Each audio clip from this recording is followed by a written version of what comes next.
Hello, ladies and gentlemen, Deja Vu here, bringing you another audio commentary. This is going to be a dual commentary with Vorosh, and this game comes insanely highly recommended. It is between Light Alive from MBC Game Hero and Leta from HITE Sparkies. It's going to be a TVT on Fighting Spirit, and I was told that this is the second best TVT ever played according to Team Liquid people, so if it lives up to that standard, I think that we are in for quite a big treat here today. I'm going to hand it over to Vorosh, let him maybe give some of his thoughts on these two players. These two players definitely have a lot of games played between. I don't know if they've played too often to get against each other, but they both have been around in Pro League for a really, really long time. So I'm going to let Vorosh give a little bit of his thoughts about these two guys and maybe a little bit about the map as well. Oh, well, I've rarely seen Bloodspot. It's such a new map, but I love what I've seen so far. In terms of the players, Light's a very good and probably a little bit underrated player, and Lita's a very good but probably overrated player. Like, everybody loves Lita, and he gets a lot of love, nobody loves Light, so I don't know. If you're one of those people, maybe you can just like shift the balance if you're impressed by both players in this game. From what I've heard, from what people have told me, this is like the best game. The only way you could have a better Terran versus Terran is if somehow Boxer could play himself, is what somebody told me. So I'm really, like, these players are more creative than I am, so anything I would want to see, like Ghosts or Mass Wraiths fighting Mass Wraiths, anything I would want or expect, I'm betting they're going to exceed those expectations because they're more creative than I am. Yeah, I have high hopes for this map, and this map is Fighting Spirit is really cool. It's a very macro-heavy map. There's 12 bases, it pretty much separated into quadrants, 3 in each quadrant, and every base has a gas on it, so you could get pretty intense here. I think you could easily, in TVT, easily get to 3-4 gas on 3-4 gas pretty easily. And I didn't mention it before, I forgot to mention it, the start positions, not a big deal since it is TVT, not really seeing any shenanigans by either player. In brown in the bottom left is actually going to be Light, and then in the top right in purple, that's going to be Leta. So both players just playing very normal. I think they both got their refineries before barracks. Not really a big difference in their play. Actually, no, it looks like only Light did that. So he's going to have a tiny, tiny bit of gas difference. It shouldn't become much of a deal just because Fighting Spirit is so huge. But, I've always thought that the best TVT game ever played was Boxer versus I Love Uv. I think it was Ride of the Valkyries or something, or a map like looked kind of like that. And it was like I think Boxer went with like mass BCs, and then I Love Uv tried to counter with huge numbers of Wraiths and some Goliaths and stuff. It was just an absolutely epic game, and that was one of my favorite TVTs of all time. So, I hope we haven't built this up more than it really needed to be, but. If it is half as good as what people have been telling me, I think this should be a lot of fun. Our two players are at cross-map positions, so that's probably going to shape this into a longer game. Leta did send out a relatively early scout, and he just walked into Light's base and saw a Marine at the front or at the ramp, so he turned around just to save that SCV and he's sending it all the way back across the map to go back to mining. And he also is blocking his ramp with 2 Marines, and it looks like Leta's going to be going for a command center, whereas Light's actually going for a 2-factory build.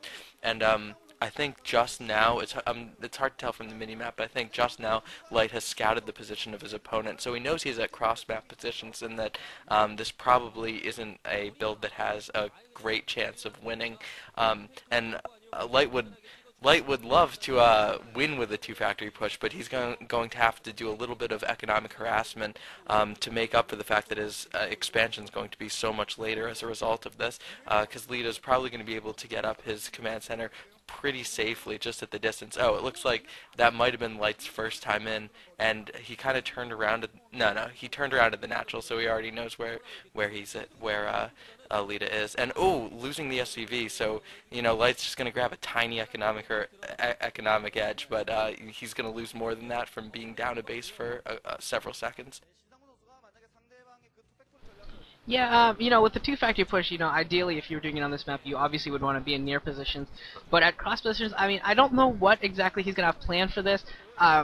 He's going to have to try and do some damage and try and delay that expansion going down. Maybe he could try doing something cute place a spider mine down below where the command center would be placed. That could be a little bit of a cute move by him.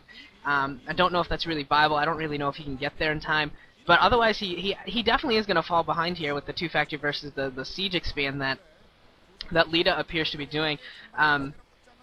And I think that's kind of unfortunate for them that they started out in cross positions. And even if they were near positions, this is still quite a large map. I'm just very surprised, to be honest, about this 2 factory build. Looks like he's produced 3 tanks along with 4 Marines, and he's going to be pushing out, and SCV coming along with. And there's the Vultures coming out as well. So I believe that those are probably both speed and mines researching for those Vultures. Going to try and just make a big push here, see if he can eliminate some of the army of Leta and try and gain at least some sort of a map advantage there. And if he can actually eliminate the army of Leta, he might be able to do a double expansion himself and possibly catch up economically that way. We could see that type of a strategy as well.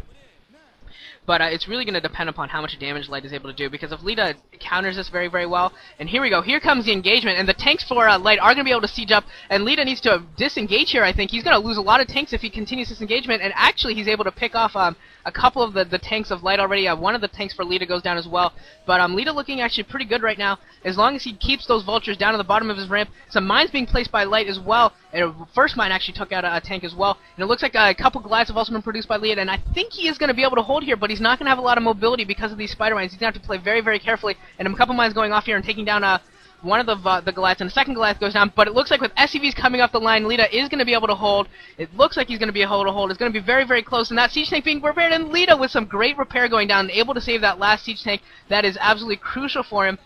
Able to see that siege tank with like 15 HP. They added for God knows how long he was at 15 HP, but he was there for a really long time. Looks like Leta's lost a few SCVs, but not too many.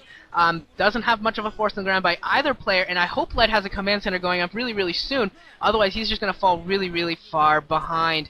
Leta doing some very nice defense there, able to hold off here and still keeping those Vultures from getting into his base. So he's coming out of this engagement with a nice little advantage here, as long as he doesn't lose too many forces carelessly to mines coming up. And it looks like he's doing a pretty good job with his micro, clearing away the minefields. I thought that was beautiful defense by Leta. I was having trouble like staying in my seat. I just kept jumping up.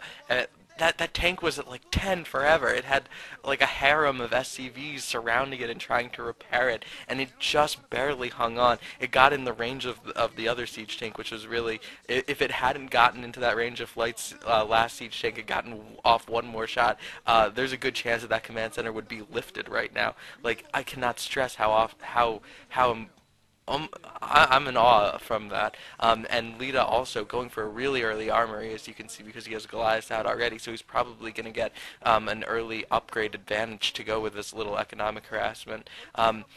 Or economic edge, rather. Light, despite the fact that he wiped out Leta's forces at the cost of his own forces, he didn't kill any SCVs. The observers were clicking on the SCVs, and it looked like a lot of them took 1 or 2 Vulture shots, but none of them actually going down. So that, in theory, it could have panned out a little better. And Leta is building some extra factories to accommodate both players, building extra factories. And it looks like Light's going for an academy and an armory, so he's just going to be starting upgrades about 40 seconds from now. So he's going to be well behind. You can see that is his first armory, and he's just getting his second gas up now. So he's definitely behind a little bit. We were just getting a crazy view of Light's first-person view just now. And I think Leta's in a pretty good position going into the long game. He's kind of pushing out sort of into the middle of the map and trying to establish map control so that he can